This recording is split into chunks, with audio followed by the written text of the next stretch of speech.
PSAK 101 Penyajian Laporan Keuangan Syariah. Untuk tujuan, pernyataan ini bertujuan untuk mengatur penyajian dan pengungkapan laporan keuangan untuk tujuan umum atau General Purpose Financial Statement untuk entitas syariah yang selanjutnya disebut laporan keuangan agar dapat dibandingkan baik dengan laporan keuangan entitas syariah periode sebelumnya maupun dengan laporan keuangan entitas syariah lain. Kemudian ruang lingkup. Entitas syariah yang dimaksud di PSAK ini adalah entitas yang melaksanakan transaksi syariah sebagai kegiatan usaha berdasarkan prinsip-prinsip syariah yang dinyatakan dalam anggaran dasarnya. Yang pertama, laporan posisi keuangan juga minimal mencakup penyajian jumlah pos-pos. Yang kedua, entitas syariah, penyajian aset lancar dan tidak lancar, liabilitas jangka pendek dan jangka panjang sebagai klasifikasi terpisah dalam laporan posisi keuangan. Maka aset atau liabilitas pajak tangguhan tidak diklasifikasi sebagai aset lancar atau liabilitas jangka pendek. Dan yang terakhir, entitas syariah mengungkapkan jumlah yang diperkirakan dapat dipulihkan atau diselesaikan setelah lebih dari 12 bulan. Untuk setiap pos aset dan liabilitas yang menggabungkan jumlah yang diperkirakan akan dipulihkan atau diselesaikan jika tidak lebih dari 12 bulan setelah periode pelaporan dan lebih dari 12 bulan setelah periode pelaporan. Oke, baik. Selanjutnya ada karakteristik umum, yang dimana ada 8 macam. Yang pertama, ada penyajian laporan secara wajar dan patuh terhadap SAK, yaitu laporan posisi keuangan harus menunjukkan secara akurat dan transparan efek dari semua transaksi yang dilakukan oleh perusahaan. Ada 2 poin mengenai pertimbangan dalam mengembangkan dan menerapkan suatu kebijakan akuntansi, yaitu ada relevan dan andal. Selanjutnya yang kedua, ada kelangsungan usaha, yaitu manajemen membuat penilaian tentang kemampuan entitas untuk mempertahankan kelangsungan usaha dan memperhitungkan seluruh informasi yang tersedia mengenai masa depan. Yang ketiga, ada dasar aktual, yang dimana entitas syariah menyusun laporan keuangan atas dasar aktual berdasarkan terjadinya suatu peristiwa. Selanjutnya yang keempat, ada materialitas dan penggabungan. Entitas syariah menyajikan secara terpisah setiap kelompok pos serupa yang material agar informasi keuangan lebih mudah dipahami, dianalisis, dan akurat. Lalu kelima, saling hapus. Entitas syariah melaporkan secara terpisah untuk aset, liabilitas, dana syirkah, temporer, ekuitas, serta penghasilan dan beban. Selain itu, entitas syariah menyajikan keuntungan dan kerugian yang timbul dari suatu kelompok transaksi yang sejenis secara neto. Yang keenam, ada frekuensi pelaporan, yang dimana entitas syariah menyajikan laporan keuangan lengkap setidaknya secara tahunan dan umumnya untuk periode 1 tahun. Yang ketujuh, berisi informasi komparatif yang terdiri atas 2 bagian, yaitu informasi komparatif minimum dan informasi komparatif tambahan, yang dimana diartikan perubahan dalam kebajikan akuntansi, penyajian kembali retrospektif atau reklasifikasi. Yang terakhir, ada konsistensi penyajian, yaitu penyajian dan klasifikasi pos dalam laporan keuangan antar periode dilakukan secara konsisten. Yang selanjutnya, laporan posisi keuangan. Yang pertama, ada aset lancar. Entitas syariah mengklasifikasikan aset sebagai aset lancar jika entitas syariah memperkirakan akan merealisasikan aset. Entitas syariah memiliki aset untuk tujuan diperdagangkan. Entitas syariah memperkirakan akan merealisasikan aset dalam jangka waktu belas bulan setelah periode pelaporan, atau aset merupakan kas atau setara kas bagaimana yang didefinisikan dalam PSAK 2 laporan arus kas, kecuali aset tersebut dibatasi pertukaran atau penggunaannya untuk menyelesaikan stabilitas sekurang-kurangnya 12 bulan setelah periode pelaporan.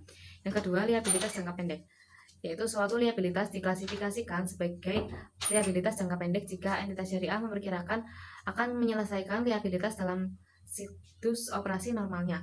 Entitas syariah memiliki liabilitas untuk tujuan diperdagangkan, liabilitas jatuh tempo untuk diselesaikan dalam jangka waktu 12 bulan setelah periode pelaporan, atau entitas syariah tidak memiliki hak tanpa syarat untuk menunda penyelesaian liabilitas selama sekurang-kurangnya 12 bulan setelah periode pelaporan.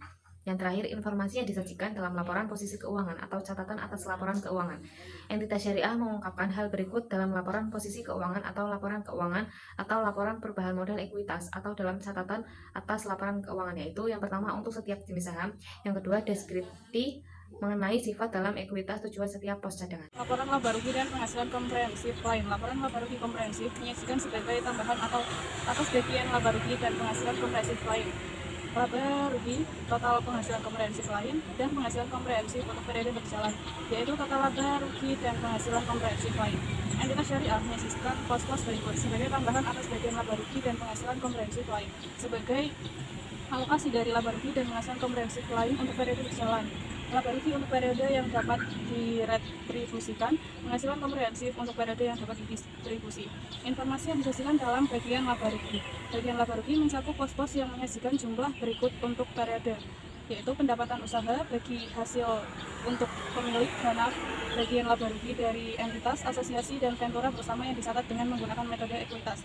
Selanjutnya juga untuk beban pajak, jumlah tunggal untuk total operasi yang dihentikan. Informasi yang disajikan dalam bagian penghasilan komprehensif lain. Bagian penghasilan komprehensif lain menyajikan pos-pos untuk jumlah penghasilan komprehensif lain dalam periode berjalan. Diklasifikasikan berdasarkan sifat. Masuk bagian penghasilan komprehensif lain dari entitas asosiasi dan ventura bersama. Banyak jalan. Dari entitas asosiasi dan ventura bersama yang dicatat menggunakan metode ekuitas dan dikelompokkan sesuai dengan SAK.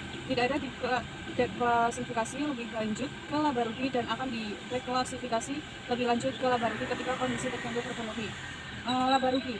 Entitas syariah mengakui seluruh pos penghasilan dan beban pada suatu periode dalam laba rugi kecuali suatu PSAK mensyaratkan atau memperkenankan lain.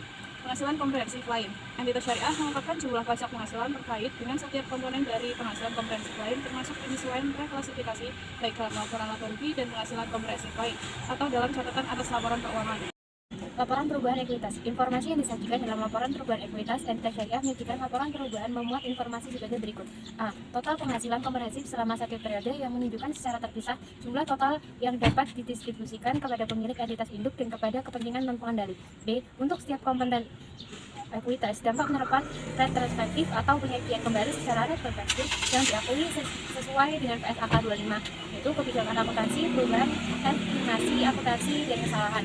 Untuk setiap komponen ekuitas, konsiliasi antara jumlah tercatat pada awal dan akhir periode secara terpisah mengungkapkan setiap perubahan yang timbul dari laba, rugi, penghasilan lainnya, transaksi dengan pemilik dalam kapasitasnya sebagai pemilik yang menunjukkan secara terpisah kontribusi dari pemilik dan distribusi kepada pemilik dan perubahan pemilik pada entitas anak yang menyebabkan hilangnya pengendalian.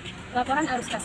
Informasi arus kas memberikan dasar bagi pengguna laporan keuangan untuk menilai kemampuan entitas syariah dalam menghasilkan kas dan setara kas dan kebutuhan entitas syariah dalam menggunakan kas tersebut. PSAK nomor 2 yaitu laporan arus kas mengatur persyaratan penyajian dan pengungkapan informasi arus kas. Selanjutnya untuk laporan sumber dan penyaluran dana zakat, entitas syariah menyajikan laporan sumber dan penyaluran dana zakat sebagai komponen utama laporan keuangan yang menunjukkan A. Dana zakat berasal dari wajib zakat. 1. Dari dalam entitas syariah, 2. dari pihak luar entitas syariah. Yang kedua, penyaluran dana zakat melalui entitas pengelola zakat sebagaimana yang diatur dalam peraturan perundang-undangan yang berlaku. Ketiga, kenaikan atau penurunan dana zakat. Yang keempat, saldo awal dana zakat. Dan yang terakhir, saldo akhir dana zakat. Entitas syariah mengungkapkan dalam catatan atas laporan keuangan tetapi tidak terbatas pada 1. Sumber dana zakat yang berasal dari internal entitas syariah. Yang kedua, sumber dana zakat yang berasal dari eksternal entitas syariah. Yang ketiga, kebijakan penyaluran zakat. Yang keempat, untuk mengenai proporsi dana yang disalurkan untuk masing-masing penerima zakat yang diklasifikasikan menjadi pihak berelasi sesuai dengan yang diatur dalam SAK nomor 7, yaitu pengungkapan pra-pihak berelasi dan pihak ketiga. Selanjutnya, untuk catatan atas laporan keuangan, yang pertama untuk menyajikan informasi tentang dasar penyusunan laporan keuangan dan kebijakan akuntansi spesifik yang digunakan sesuai dengan paragraf 133 sampai 140. Yang kedua, untuk mengungkapkan informasi yang disyaratkan oleh SAK yang tidak disajikan di bagian manapun dalam laporan keuangan. Dan yang terakhir, untuk memberikan informasi yang tidak disajikan di bagian manapun dalam laporan keuangan, tetapi informasi tersebut relevan untuk memahami laporan keuangan. Untuk yang terakhir, ada komponen laporan keuangan asuransi syariah. Yang pertama, laporan posisi keuangan. Yang kedua, laporan surplus defisit dana baru. Yang ketiga, laporan laba rugi dan penghasilan komprehensif lainnya. Yang keempat, laporan perubahan ekuitas. Yang kelima, laporan arus kas. Yang keenam, laporan sumber dana dan penyaluran dana zakat. Yang ketujuh, laporan sumber dan penggunaan dana kebajikan. Yang terakhir, ada catatan atas laporan keuangan. Selanjutnya, untuk komponen laporan keuangan amil, yang pertama adalah laporan posisi keuangan. Yang kedua, laporan perubahan dana. Yang ketiga, laporan perubahan aset kelolaan. Yang keempat, laporan arus kas. Dan yang terakhir, catatan atas laporan keuangan. Yang terakhir, komponen laporan keuangan syariah. Yang pertama, laporan posisi keuangan pada akhir periode. Yang kedua, laporan laba rugi dan penghasilan komprehensif lain selama periode. Yang ketiga, laporan perubahan ekuitas selama periode. Yang keempat, laporan arus kas selama periode. Yang kelima, laporan sumber dan penyaluran dana zakat selama periode. Yang keenam, laporan sumber dan penggunaan dana kebajikan selama periode. Yang ketujuh, catatan atas laporan keuangan berisi ringkasan kebajikan akuntansi yang penting dan informasi penjelas yang lain. Yang terakhir, informasi komparatif mengenai periode sebelumnya.